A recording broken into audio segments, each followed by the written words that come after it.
Assalamualaikum warahmatullahi wabarakatuh. Perkenalkan saya Upita Dusvianti dengan NPM 2500106. Di sini saya akan ada pemeriksaan BSL, yaitu Basic Life Support. Di sini ada pasien sekitar umur 55 tahun.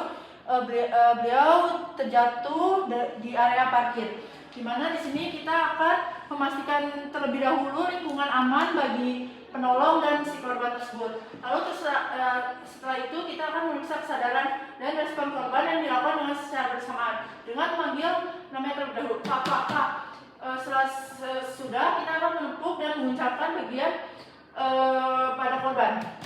Setelah itu kita akan mengaktifkan sistem bantuan darurat dengan cara kita akan menelpon ambulan, di mana halo Pak, di sini ada pasien yang terjatuh di area parkir dengan jenis kelamin laki-laki dengan perkiraan usia korban 55 tahun. Dengan rangkaian kejadian jatuh dan jumlah satu orang. Di sini Bapak silakan bawa alat AED atau defibrilator. Pastikan korban bernapas atau tidak, dilakukan secara simulan sambil menunggu panggilan pada sistem bantuan darurat dijawab. Lalu selanjutnya cek pulsasi pada arteri karotid dengan menggunakan dua jari tengah dan telunjuk di antara kartilago tiroid dan M. Setelah itu dalam waktu 5-10 detik. Lalu putuskan hasilnya dengan segera. Jika tidak yakin merasakan denyut dan tidak bernapas, lakukan CPR dengan siklus 3 kompresi dada dan 2 ventilasi. Namun jika merasakan denyut arteri bernapas namun tidak adekuat, lakukan ventilasi bantuan sebanyak 8-12 kali per menit.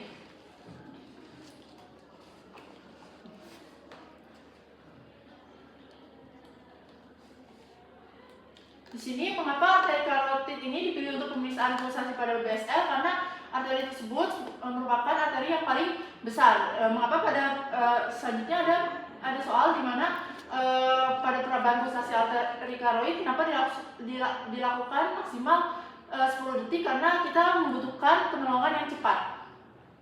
Pastikan korban bernapas atau tidak dan dilakukan secara simulasi sambil meminta AED atau defibrilator dan kode blue. Setelah itu beritahu tim terlebih dahulu. Jika sudah, kita akan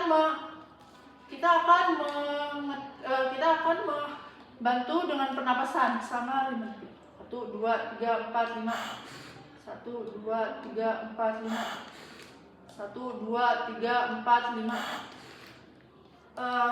5. Setelah itu, posisikan korban pada permukaan keras atau datar, lalu penolong berlutut di samping dada korban. Setelah itu penolong sejajar dengan bahu korban untuk memudahkan posisi. Setelah itu kompresi dada dilakukan dengan tangan yang posisi saling mengunci. 1, 2, 3. Setelah itu posisi penolong saat kompresi dada, tepat lengan harus tetap lurus, posisi bahu secara vertikal berada di atas dada korban, dan kompresi dilakukan dengan menitik beratkan berat badan penolong. Setelah itu melakukan kompresi dada hingga kedalaman 5-6 cm dengan kecepatan 100-120 per menit. Hitung sampai 30 setiap kompresinya. Jika sudah, mengapa kedalaman kompresi dada 5 cm? Karena kedalaman tersebut yang sangat pas, jika lebih bisa mengakibatkan fraktur pada tulang belakang.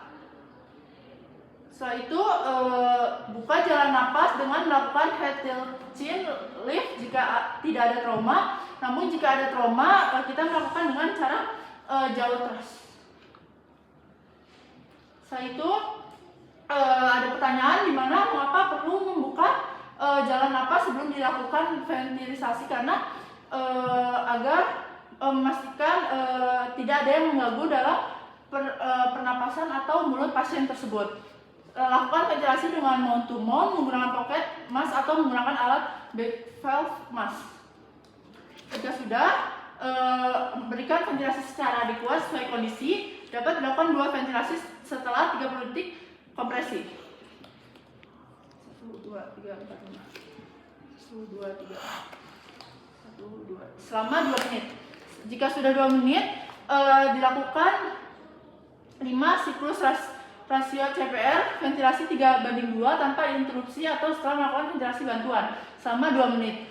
Jika sudah, mengecek pulsasi pada arteri karotid dengan tepat dan memutuskan hasilnya segera. Jika tidak yakin, merasakan denyut dan napasnya, lakukan siklus CPR kembali sebanyak 5 siklus, kemudian evaluasi ulang. Jika merasakan denyut, berikan ventilasi bantuan sebanyak 8 sampai 12 kali per menit.